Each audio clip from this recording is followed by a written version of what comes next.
일본이 혼란의 시간을 보내고 있습니다. 일본은 외국인 토지 매입을 법으로 봉쇄하며 대마도를 철옹성으로 만들었고, 세계 지정학 전문가들은 일본의 완벽한 승리를 선언했습니다. 어쩌면 대마도는 유령섬으로 바뀔지 몰라요. 그러나 한 전문가의 외침 후 그 철통 같은 봉쇄망 아래서 벌어진 일은 인류 역사상 그 유래를 찾을 수 없는 일이 일어났습니다. 가라. 가서 다시는 일본 땅을 밟지 말거라. 이 어미처럼은 살면 안 돼. 한국행 여객선 앞에서 한 일본인 어머니가 딸의 손을 잡고 오열하며 건넨 한마디입니다. 일본 정부가 64조 원을 쏟아부어 땅의 경계를 세울 때 대마도의 여인들은 짐을 싸고 있었습니다. 도대체 무슨 일이 일어난 걸까요? 그 충격적인 이야기를 공개합니다. 저는 엘레나 로스토바입니다. 버지니아주 랭글리 인근의 지정학 전략 연구소에서 소장으로 일하고 있죠. 그날 아침, 저는 일본 정부가 막 통과시킨 대마도 안보 특별법안을 검토하고 있었어요. 한국이라는 나라가 대마도에 심어놓은 비정상적인 영향력이 이제 완전히 뿌리채 뽑힐 거라고 확신했죠. 일본 자위대의 대마도 상시 주둔, 외국인 토지, 소유권 강제 수용 절차, 그리고 한국 자본의 유입을 차단하는 금융 규제까지 모든 것이 완벽했습니다. 저는 25년간 동아시아 전략을 분석해온 전문가였고, 이런 수준의 법적 봉쇄라면 어떤 나라도 버틸 수 없다는 걸 너무나 잘 알고 있었어요. 창밖으로는 버지니아의 가을 햇살이 따스하게 들어왔습니다. 저는 커피를 한 모금 마시며 컴퓨터 화면에 띄워진 통계 자료를 다시 확인했죠. 대마도로 향하는 한국인 관광객 수는 법안 통과 이후 단 3주 만에 92% 급감했어요. 한국 기업들이 대마도에서 운영하던 숙박시설과 음식점들은 하나둘씩 문을 닫기 시작했고, 한국인 명의로 등록되었던 토지는 일본 정부의 강제 수용 절차에 따라 모두 회수되었습니다. 숫자는 거짓말을 하지 않았어요. 데이터는 명확했고 결론은 자명했죠. 저는 화면을 스크롤하며 더 많은 증거를 찾았습니다.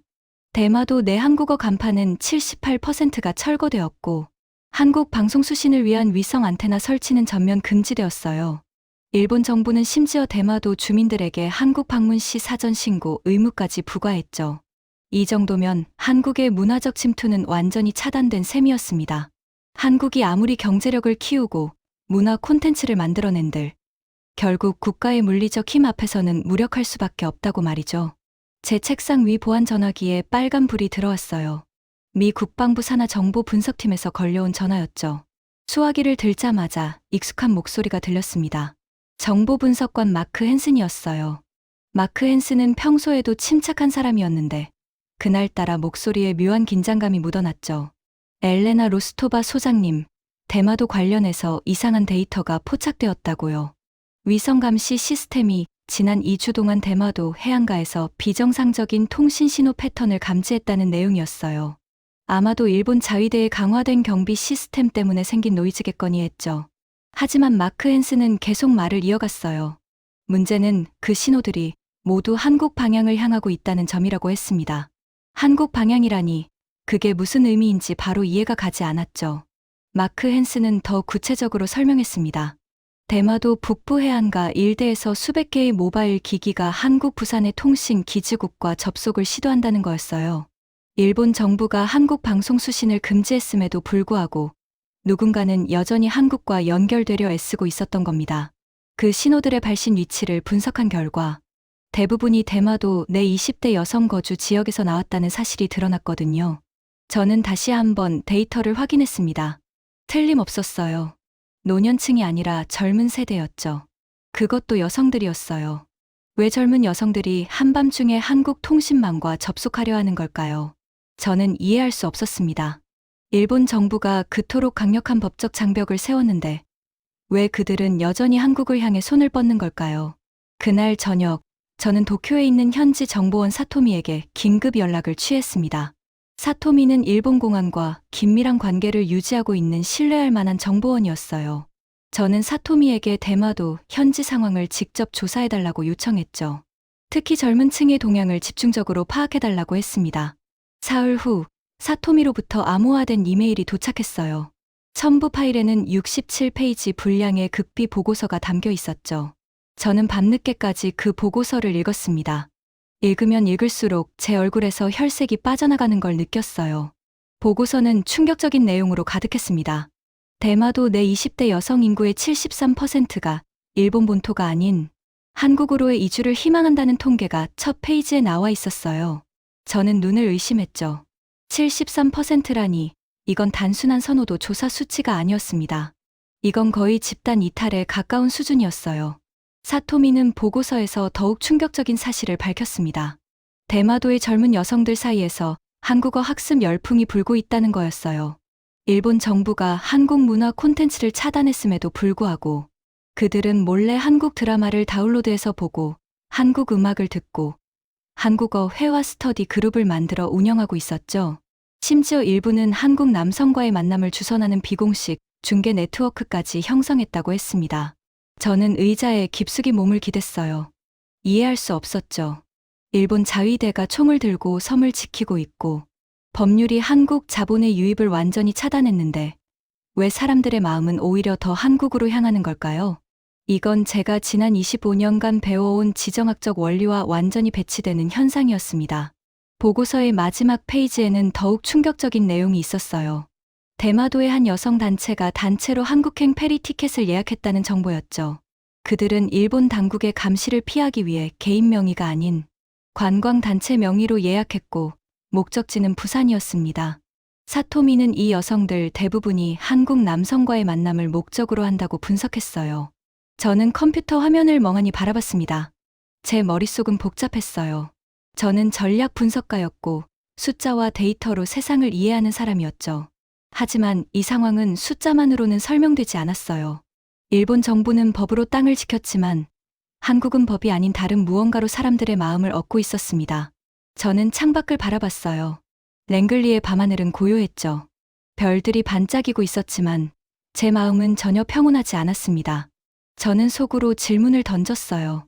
도대체 한국이라는 나라는 무엇을 가진 걸까요? 그들은 어떻게 법률과 군대로도 막을 수 없는 영향력을 행사하는 걸까요? 제가 가장 이해할 수 없었던 건 한국이 대마도에 군대를 보낸 것도 아니고 경제적 보상을 약속한 것도 아니라는 점이었어요. 그저 드라마를 만들고 음악을 만들고 자기들 방식대로 살아갈 뿐이었죠. 그런데 그 모습이 대마도의 젊은 여성들에게는 법률보다 강한 이끌림으로 작용하고 있었습니다. 저는 사토미에게 회신 메일을 보냈어요. 더 깊이 조사해달라고, 특히 문화동화 지수라는 새로운 분석 틀을 적용해달라고 요청했죠. 문화동화 지수란 제가 10년 전에 개발한 분석 도구였는데 특정 지역에서 외부 문화가 얼마나 깊숙이 침투했는지를 측정하는 수치였습니다. 한국어 사용 빈도, 한국 콘텐츠 소비율, 한국식 생활 방식 채택률 등을 종합적으로 계산해서 100점 만점으로 환산하는 방식이었어요. 이틀 후 사토미로부터 답장이 왔습니다. 문화동화 지수 분석 결과가 첨부되어 있었죠. 저는 파일을 열었고 숫자를 보는 순간 숨이 멎는 것 같았어요. 대마도의 문화동화 지수는 87점이었습니다. 이건 제가 지금까지 분석한 어떤 지역보다도 높은 수치였어요. 참고로 미국 내 히스패닉 커뮤니티의 문화동화 지수가 65점 정도였죠. 87점이라는 숫자가 의미하는 바는 명확했습니다. 대마도는 이미 문화적으로 한국에 동화되어 있었어요. 일본 정부가 아무리 법률로 막아도 사람들의 일상과 꿈과 희망은 이미 한국을 향하고 있었던 겁니다. 제가 믿어왔던 전략적 원칙은 여기서 무너지고 있었어요. 땅을 지배하는 것보다 마음을 얻는 것이 더 강력하다는 제가 인정하고 싶지 않았던 진실이 눈앞에 펼쳐지고 있었습니다. 저는 책상 서랍을 열어 오래된 노트를 꺼냈어요. 그 노트에는 제가 25년간 정리해온 지정학적 원칙들이 빼곡히 적혀 있었죠. 군사력이 우선이다. 경제력이 핵심이다. 법률이 질서를 만든다. 하지만 지금 제 눈앞의 현실은 그 모든 원칙을 비웃고 있었습니다. 저는 다시 사토미의 보고서를 펼쳤어요. 보고서 말미에는 한 가지 더 충격적인 내용이 있었죠. 일본 공안이 대마도에서 몰래 조사한 결과 젊은 여성들이 한국행을 결심하는 가장 큰 이유는 한국 남성과의 결혼 희망 때문이라는 거였어요. 그들은 한국 남성이 일본 남성보다 더 세심하고 더 낭만적이고 더 평등하다고 믿고 있었습니다. 이건 단순한 문화 선호가 아니었어요. 이건 인생 전체를 걸고 내리는 선택이었죠. 저는 고개를 떨궜습니다. 제 전략적 판단에 균열이 생기고 있다는 걸 부정할 수 없었어요. 일본 정부는 대마도를 법으로 봉쇄했지만 한국은 사람들의 영혼을 다른 방식으로 얻고 있었습니다. 총칼로 땅을 지키는 동안 한국은 드라마와 음악과 사랑으로 마음을 훔쳐가고 있었던 거예요. 저는 창밖을 다시 바라봤습니다. 밤은 깊어가고 있었고 연구소의 불빛은 하나둘씩 꺼져가고 있었어요. 하지만 제 머릿속에서는 한 가지 질문이 끊임없이 맴돌았죠. 도대체 한국이라는 나라는 땅이 아닌 사람의 영혼을 어떻게 훔친 것일까요? 그리고 이 흐름을 막을 방법은 정말 존재하는 걸까요? 저는 그날 밤 처음으로 제 확신이 흔들리는 걸 느꼈습니다. 대마도 이즈하라 항구에 도착한 건 그로부터 사흘 후였습니다. 일본 정부가 저를 초청한 이유는 명확했어요. 그들의 안보 강화 정책이 얼마나 완벽하게 작동하고 있는지 직접 보여주고 싶어 했던 거죠. 저는 페리에서 내리며 항구를 둘러봤습니다. 일장기가 바람에 펄럭이고 있었고 자위대원들이 삼엄하게 경비를 서고 있었어요. 겉으로 보기엔 일본의 완벽한 승리처럼 보였죠. 항구에는 현지 가이드 다나카가 저를 기다리고 있었습니다. 다나카는 50대 중반의 일본 관리였고 대마도 안보 정책을 총괄하는 부서에서 일하고 있었어요. 다나카는 저를 보자마자 활짝 웃으며 말했죠. 엘레나 로스토바 소장님, 환영합니다. 이제 이 섬에서 한국인들의 영향력은 완전히 사라졌다고요. 다나카의 목소리에는 자신감이 가득했습니다. 저는 다나카와 함께 차에 올라탔어요. 차창 밖으로 대마도의 풍경이 지나갔죠. 한국어 간판은 거의 보이지 않았고 대신 일본어 표지판들이 곳곳에 새로 설치되어 있었습니다. 다나카는 계속해서 설명했어요. 한국 자본으로 운영되던 숙박시설은 모두 일본 기업에 넘어갔고 한국인 관광객을 위한 면세점들도 문을 닫았다고 했죠. 숫자로만 보면 분명 일본의 승리였습니다. 하지만 저는 뭔가 이상한 느낌을 받았어요. 거리를 걷는 사람들의 표정이 묘했거든요. 특히 젊은 여성들의 얼굴에서 기이한 생동감을 발견했습니다. 일본 정부가 이 섬을 완벽하게 통제하고 있다면 왜 저 여성들의 눈빛은 저렇게 살아있는 걸까요? 마치 무언가 비밀스러운 희망을 품고 있는 것처럼 보였어요. 다나카는 저를 시내 중심가로 안내했습니다. 새로 단장한 관공서 건물을 보여주며 일본 정부가 얼마나 많은 투자를 했는지 자랑했죠. 건물은 깨끗했고 시설은 현대적이었어요. 하지만 저는 건물보다 사람들에게 더 관심이 갔습니다. 거리 곳곳에서 젊은 여성들이 무리지어 걷고 있었고 그들은 서로 속삭이며 웃고 있었어요. 저는 그 웃음소리에서 뭔가 알 수 없는 설렘을 느꼈죠. 저녁 때가 되자 다나카는 저를 숙소로 안내했습니다. 이즈하라 시내의 작은 여관이었어요. 다나카는 내일 아침 다시 오겠다며 인사하고 떠났죠. 저는 방에 짐을 풀고 잠시 쉬었습니다. 하지만 잠은 오지 않았어요. 머릿속에는 낮에 본 여성들의 표정이 계속 맴돌았죠. 밤 9시쯤 저는 산책을 나갔습니다. 여관 근처에 작은 식당이 있었고 저는 그곳에서 늦은 저녁을 먹기로 했어요. 식당은 한적했죠. 저는 구석 자리에 앉아 음식을 주문했습니다. 그런데 그때 식당 안쪽 테이블에 앉아 있던 두 명의 젊은 여성이 눈에 들어왔어요. 그들은 20대 중반쯤으로 보였고 서로 고개를 맞대고 무언가 진지하게 이야기하고 있었습니다. 저는 자연스럽게 귀를 기울였어요. 일본어였지만 제가 이해할 수 있을 만큼 또렷했죠. 한 여성이 말했습니다. 사야카야, 너 진짜 다음 달에 부산 가는 거야. 목소리에는 부러움과 설렘이 섞여 있었어요. 사야카라고 불린 여성이 고개를 끄덕였습니다. 응, 유미야. 드디어 티켓을 예약했어. 한국 남자분을 만나러 가는 거라고요. 사야카의 얼굴에는 밝은 미소가 번졌죠. 저는 숨을 죽이고 그들의 대화를 계속 들었어요. 유미가 물었습니다. 무섭지 않아. 부모님한테 들키면 어떻게 하려고. 사야카는 고개를 저었어요. 무섭긴 한데 그냥 여기 있는 게 더 무서워. 일본 남자들이랑 결혼하면 평생 시댁 눈치 보면서 살아야 하잖아. 그런 삶은 싫어. 한국 남자들은 다르다잖아. 더 다정하고 더 평등하게 대해준다고 하더라고요. 저는 그 말을 듣고 숨이 막히는 것 같았어요. 사야카는 계속 말했습니다. 온라인에서 만난 한국 남자분이 있는데 정말 좋은 사람이야. 매일 메시지 보내주고 내 이야기 진지하게 들어주고. 일본 남자들은 그런 거 안 하잖아. 그냥 술 마시고 회사 이야기만 하고. 유미가 한숨을 쉬었습니다. 나도 가고 싶어. 근데 아직 용기가 안 나. 사야카가 유미의 손을 잡았어요. 유미야, 우리 인생은 한 번뿐이야. 이 섬에서 늙어가고 싶어. 일본 정부가 아무리 규제해도 우리 마음까지는 못 막잖아. 한국 남자들이 우리를 기다리고 있어. 저는 그 순간 제 손이 떨리는 걸 느꼈습니다. 커피잔을 들어 올렸지만 손이 너무 떨려서 테이블에 다시 내려놓았어요. 지금 제가 듣고 있는 게 현실인가 싶었죠. 일본 정부가 법으로 막고 자위대가 총으로 지키고 수백억 엔을 투자해서 세운 안보 장벽이 이 젊은 여성들에게는 전혀 의미가 없었던 겁니다. 사야카와 유미는 대화를 계속했어요. 유미가 물었죠. 한국어 공부는 어떻게 해? 사야카가 가방에서 작은 책을 꺼냈습니다. 이거 봐. 한국어 회화 교재야. 인터넷으로 주문했어.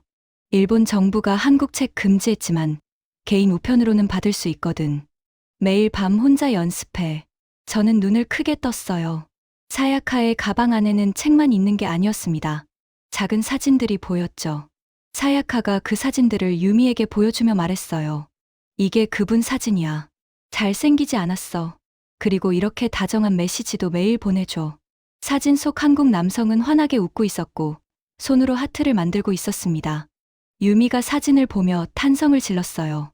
와, 정말 멋있다. 일본 남자들은 이런 거 절대 안 하는데. 사야카가 웃었죠.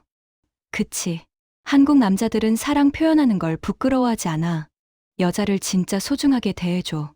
나 이제 여기서 벗어날 거야. 한국에서 새로운 삶을 시작할 거야. 저는 그 대화를 듣고 자리에서 일어났습니다. 더 이상 듣고 있을 수가 없었어요. 식당을 나와 여관으로 돌아왔죠. 방에 들어가자마자 저는 노트북을 켰습니다. 그리고 긴급 보고서를 작성하기 시작했어요. 제 손가락이 키보드 위를 빠르게 움직였습니다. 저는 적었죠. 대마도 현지 조사 결과 일본 정부의 물리적 통제는 성공했으나 인적 자원의 정서적 이탈은 심각한 수준임. 대마도 젊은 여성층은 일본 정부의 규제를 우회하여 한국과의 접촉을 지속하고 있으며 한국 남성과의 결혼을 통한 이주를 적극적으로 계획 중임. 저는 문장을 쓰면서도 믿기지 않았어요. 제가 지금 쓰고 있는 게 정말 현실인지 의심스러웠죠. 저는 계속해서 적었습니다. 일본 정부는 토지를 확보했으나 한국은 사람의 마음을 확보했음. 안보 장벽은 물리적 이동을 제한할 수 있으나 정서적 연결과 문화적 동경은 차단할 수 없음. 저는 키보드를 두드리다가 멈췄어요. 그리고 다시 생각했죠. 도대체 한국 남성이라는 존재가 무엇이기에 이토록 강력한 영향력을 행사하는 걸까요? 저는 25년간 전략 분석가로 일했지만 이런 현상은 처음 봤습니다. 군사력도 아니고 경제력도 아니고 법률도 아닌 오직 인간적 매력만으로 국경을 넘어서는 힘이 존재한다는 사실이 믿기지 않았어요. 저는 보고서에 마지막 문장을 추가했습니다. 물리적 영토는 확보했으나 인적 자원은 이미 한국으로 망명 중이다. 이 문장을 쓰는 순간 제 손이 다시 떨렸어요. 이건 단순한 분석 보고서가 아니었죠. 이건 제가 지금까지 믿어왔던 모든 원칙에 대한 반박이었습니다. 저는 노트북 화면을 멍하니 바라봤어요. 화면 속 글자들이 흐릿하게 보였죠. 제 눈에 눈물이 맺힌 건지 아니면 그냥 피곤해서인지 알 수 없었습니다. 저는 창밖을 봤어요. 대마도의 밤은 고요했고 별들이 하늘에 빛나고 있었죠. 하지만 저는 알고 있었어요. 저 고요한 밤 속에서 수백 명의 젊은 여성들이 한국을 꿈꾸며 잠들고 있다는 걸요. 저는 책상 위에 있던 사토미의 보고서를 다시 펼쳤습니다. 문화동화 지수 87점이라는 숫자가 다시 눈에 들어왔어요. 이제 그 숫자의 의미를 제대로 이해할 수 있었죠. 87점은 단순한 통계가 아니었습니다. 그건 87%의 마음이 이미 국경을 넘었다는 뜻이었어요. 저는 비가시적 점유율이라는 새로운 개념을 떠올렸습니다. 토지 소유권은 일본이 가졌지만 실제 경제활동과 정서적 의존도는 한국에 쏠려 있는 현상 말이에요. 이건 기존의 지정학 이론으로는 설명할 수 없는 새로운 패러다임이었죠. 저는 노트에 적었어요. 비가시적 점유율, 눈에 보이지 않는 지배력. 저는 또 다른 데이터를 확인했습니다. 대마도 내에서 발생하는 인터넷 검색어 트렌드 분석 자료였어요. 일본 정부 사이트 접속량보다 한국의 결혼 이주 관련 커뮤니티 접속량이 500%나 높았죠. 500%라는 숫자는 충격적이었습니다. 이건 단순한 호기심이 아니었어요. 이건 절박한 탈출구 찾기였죠. 저는 문화적 결핍 지수라는 또 다른 분석 도구를 생각해냈어요. 일본 본토의 경직된 조직 문화와 가부장적 사회 구조가 대마도 여성들에게 주는 압박감을 수치화하는 거였죠. 저는 대략적으로 계산해 봤습니다. 결과는 92점이었어요. 거의 만점에 가까운 압박감이었죠. 대마도 여성들은 숨이 막히고 있었고, 한국은 그들에게 숨 쉴 수 있는 공간으로 보였던 겁니다. 저는 다시 보고서로 돌아왔어요. 그리고 추가 문장을 적었죠. 한국 남성이라는 존재는 단순한 개인이 아님. 그들은 대마도 여성들에게 자유, 평등, 존중의 상징으로 인식되고 있음. 일본 정부가 제공하는 물질적 안정보다 한국 남성이 제공하는 정서적 안정이 더 강력한 이끌림으로 작용하고 있음. 저는 문장을 쓰면서 한숨을 쉬었어요. 제가 25년간 배워온 전략 이론이 무너지는 소리가 들렸죠. 군사력이 최우선이라고 배웠는데 지금 대마도에서는 다정함이 총보다 강했습니다. 경제력이 핵심이라고 배웠는데 지금 여기서는 사랑이 돈보다 중요했어요. 법률이 질서를 만든다고 배웠는데 지금 이 순간 법률은 마음 앞에서 무기력했죠. 저는 노트북을 닫았습니다. 더 이상 쓸 수가 없었어요. 제 머릿속은 복잡했고 마음은 혼란스러웠죠. 저는 침대에 누웠지만 잠이 오지 않았습니다. 천장을 바라보며 계속 생각했어요. 한국이라는 나라는 도대체 무엇을 가진 걸까요? 그들은 어떻게 법과 총으로도 막을 수 없는 힘을 만들어낸 걸까요? 저는 그날 밤 처음으로 제 분석 모델이 틀렸을지도 모른다는 두려움을 느꼈습니다. 다음 날 아침 사토미로부터 연락이 왔습니다. 엘레나 로스토바 소장님, 오늘 특별한 곳을 보여드리고 싶다고 했어요. 사토미의 목소리는 낮고 조심스러웠죠. 저는 무슨 일인지 물었지만 사토미는 직접 보시면 안다고만 했습니다. 저는 호기심과 동시에 묘한 불안감을 느꼈어요. 오전 10시 사토미가 여관 앞으로 차를 가지고 왔습니다. 저는 차에 올라탔고 사토미는 말없이 운전을 시작했어요. 차는 이즈하라 시내를 벗어나 좁은 산길로 접어들었죠. 일본 자위대 검문소를 지날 때 사토미는 특수 통행증을 보여주었고 우리는 무사히 통과했습니다. 저는 창밖을 보며 물었어요. 도대체 어디로 가는 거냐고요. 사토미는 잠시 후면 안다며 입을 다물었죠. 30분쯤 달렸을까요? 차는 작은 마을 앞에 멈췄습니다. 집들이 드문드문 있는 한적한 곳이었어요. 사토미가 말했죠. 여기가 일본 정부의 감시가 가장 약한 지역이라고요. 그리고 여기에 엘레나 로스토바 소장님이 꼭 만나봐야 할 사람이 있다고 했습니다. 우리는 차에서 내려 작은 집 앞으로 걸어갔어요. 하얀색 외벽의 2층 집이었는데 현관 앞에는 화분들이 가지런히 놓여 있었죠. 사토미가 초인종을 눌렀습니다. 잠시 후 문이 열렸고 30대 초반으로 보이는 여성이 나타났어요. 여성은 밝게 웃으며 우리를 맞이했죠. 사토미가 소개했습니다. 이분이 아키코예요. 4년 전에 한국 남성과 결혼해서 지금 대마도에서 살고 있다고요. 아키코는 저를 보며 공손하게 인사했어요. 엘레나 로스토바 소장님, 환영합니다. 들어오세요. 저는 아키코를 따라 집 안으로 들어갔습니다. 현관을 지나 거실로 들어서는 순간 저는 숨이 멎는 것 같았어요. 거실 한쪽 벽에는 거대한 한국산 텔레비전이 걸려 있었고 화면에는 한국 드라마가 재생되고 있었죠. 소파는 현대적이고 세련된 디자인이었고 바닥에는 따뜻한 온돌 시스템이 설치되어 있었어요. 부엌 쪽에서 소리가 들렸습니다. 저는 고개를 돌렸고 그곳에서 믿기 힘든 광경을 목격했어요. 30대 중반으로 보이는 한국 남성이 앞치마를 두르고 요리를 하고 있었던 겁니다.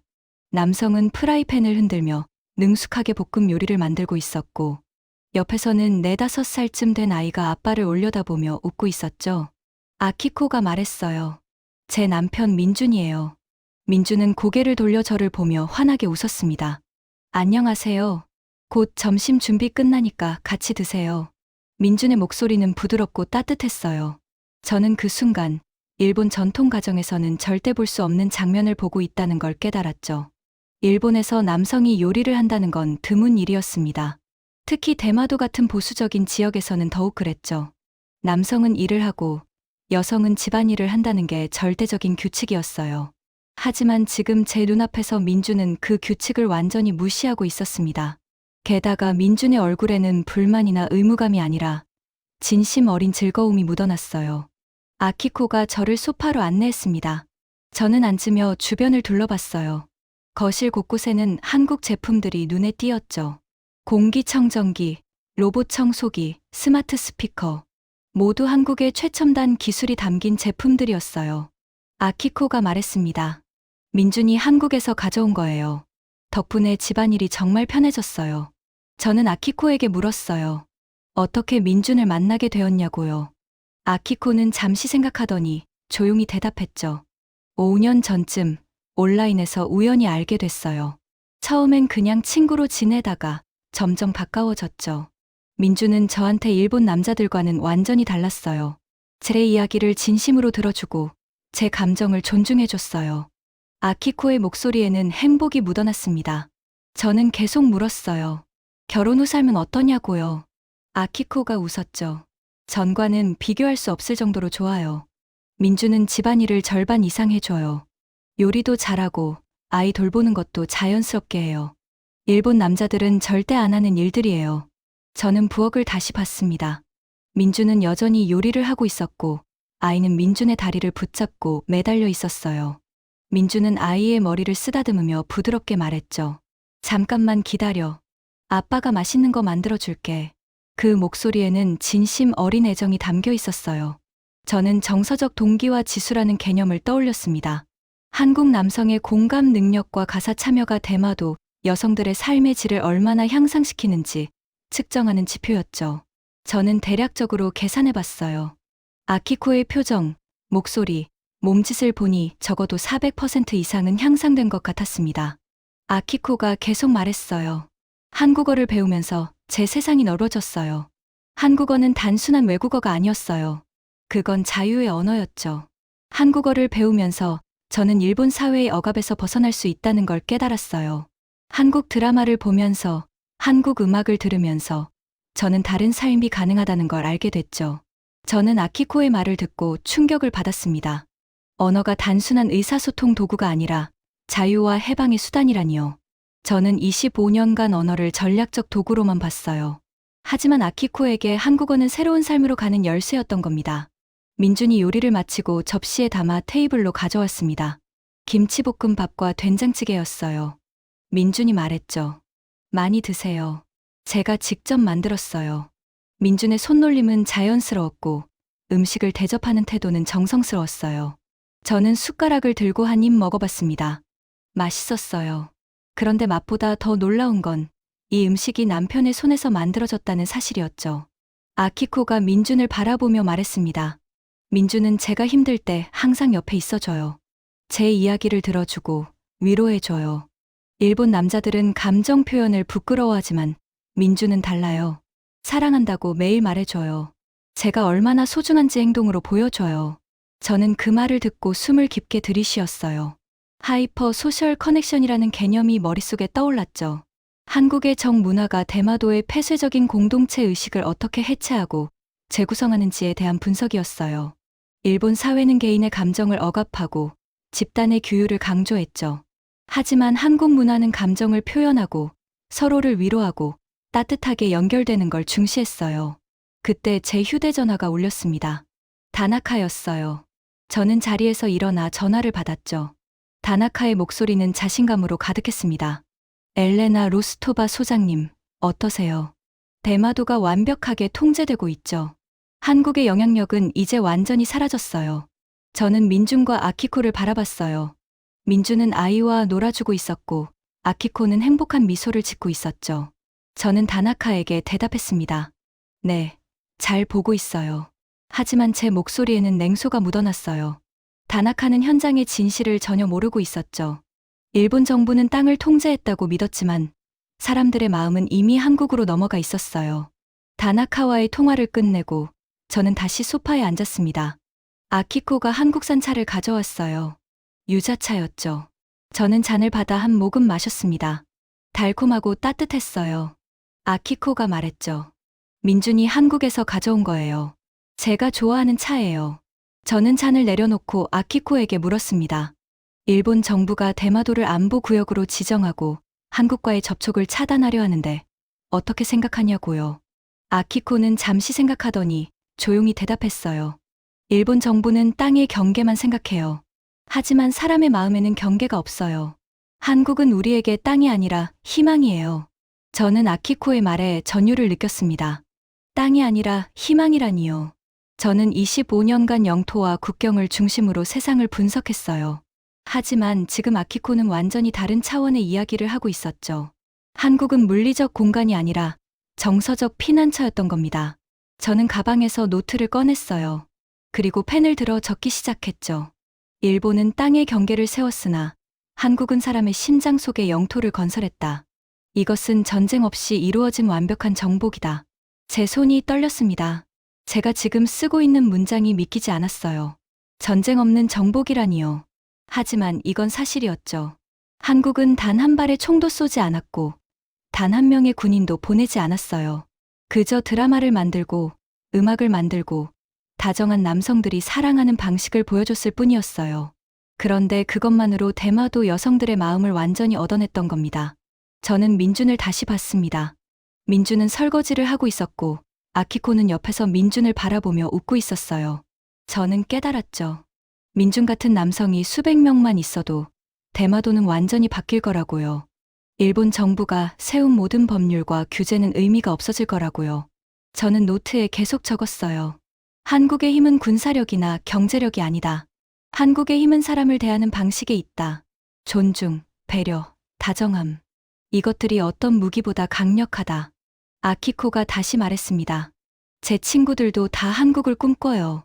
한국 남자와 결혼하고 싶어 하고 한국에서 살고 싶어 해요. 일본 정부가 아무리 막아도 우리 마음은 이미 결정됐어요. 아키코의 목소리는 확고했어요. 거기에는 어떤 의심도 없었죠. 저는 유자차를 다시 마셨습니다.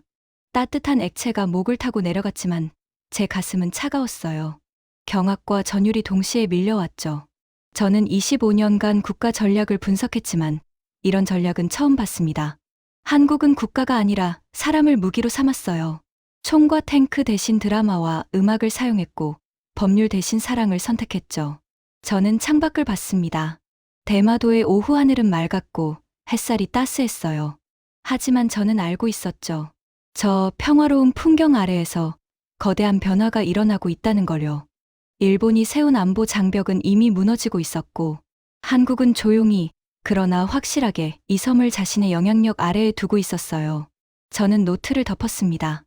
더 이상 쓸 수가 없었어요. 제 머릿속은 혼란스러웠고 마음은 무너지고 있었죠. 저는 사토미를 보며 말했습니다. 이제 돌아가고 싶다고요. 사토미는 고개를 끄덕였어요. 아키코와 민준에게 인사하고 집을 나섰습니다. 차에 올라타며 저는 다시 한번 그 집을 돌아봤어요. 행복한 가족이 사는 평범한 집처럼 보였지만 제게는 전혀 평범하지 않았죠.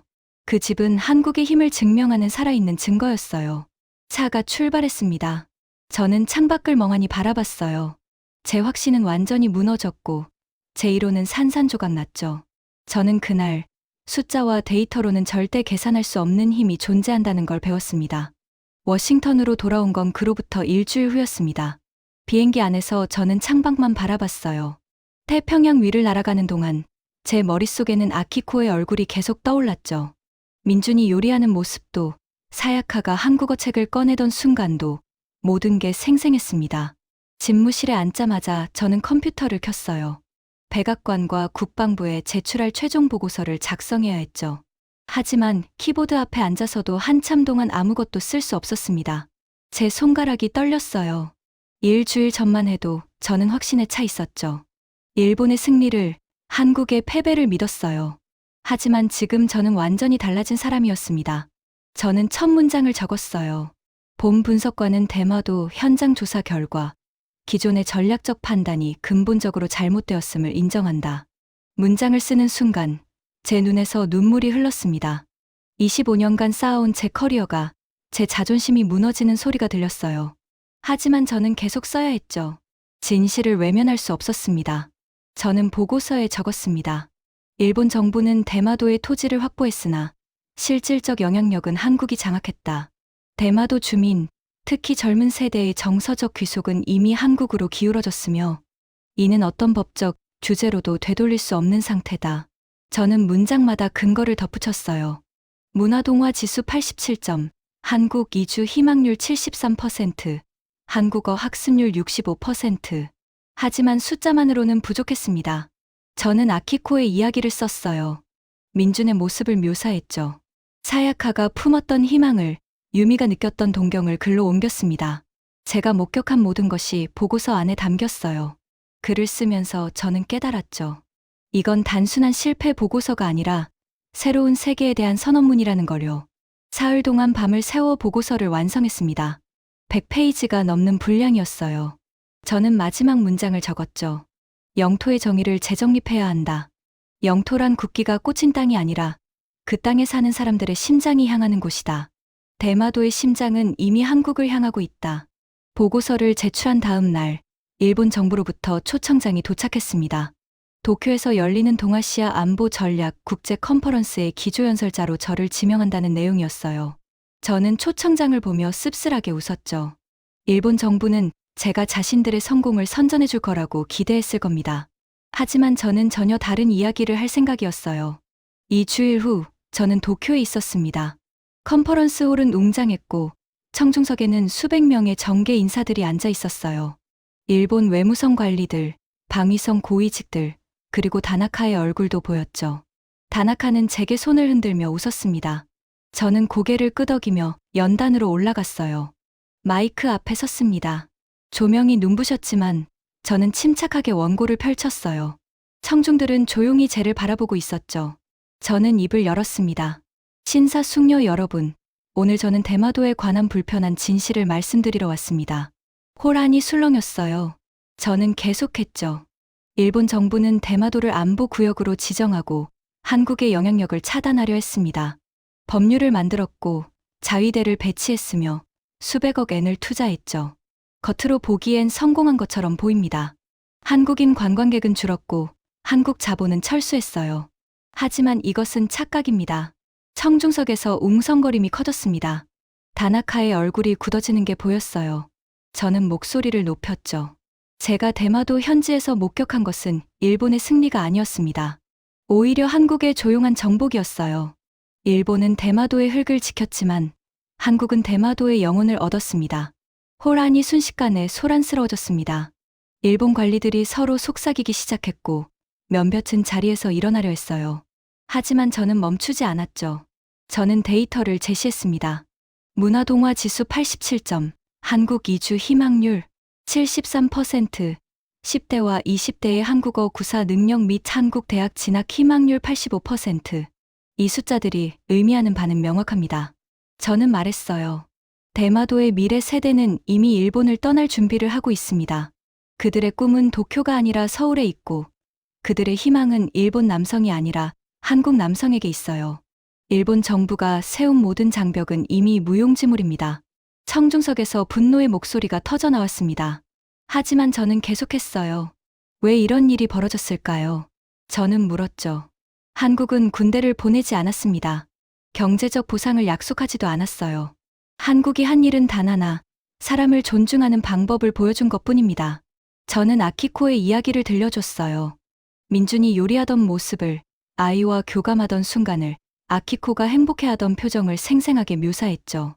그리고 말했습니다. 한국 남성의 힘은 근육이 아니라 다정함에 있습니다. 여성을 존중하고, 가정을 소중히 여기고, 감정을 솔직하게 표현하는 문화. 이것이 어떤 무기보다 강력했어요. 저는 한국형 가치 체계에 대해 설명했습니다. 타인을 배려하는 정문화와 최첨단 기술이 결합했을 때 발생하는 국가 브랜드 가치의 폭발력을 분석했죠.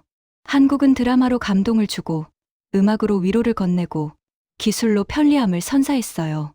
그리고 무엇보다 사람을 사람답게 대하는 방법을 보여줬습니다. 청중들의 표정이 점점 어두워졌어요. 특히 다나카는 고개를 숙이고 있었죠. 저는 연설의 마지막 부분으로 넘어갔습니다. 저는 대마도 항구에서 한 장면을 목격했어요. 아키코와 사야카가 한국행 페리에 오르는 모습이었죠.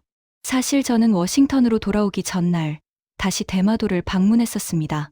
사토미의 연락을 받고 급히 항구로 갔는데 그곳에서 아키코와 사야카를 만났어요.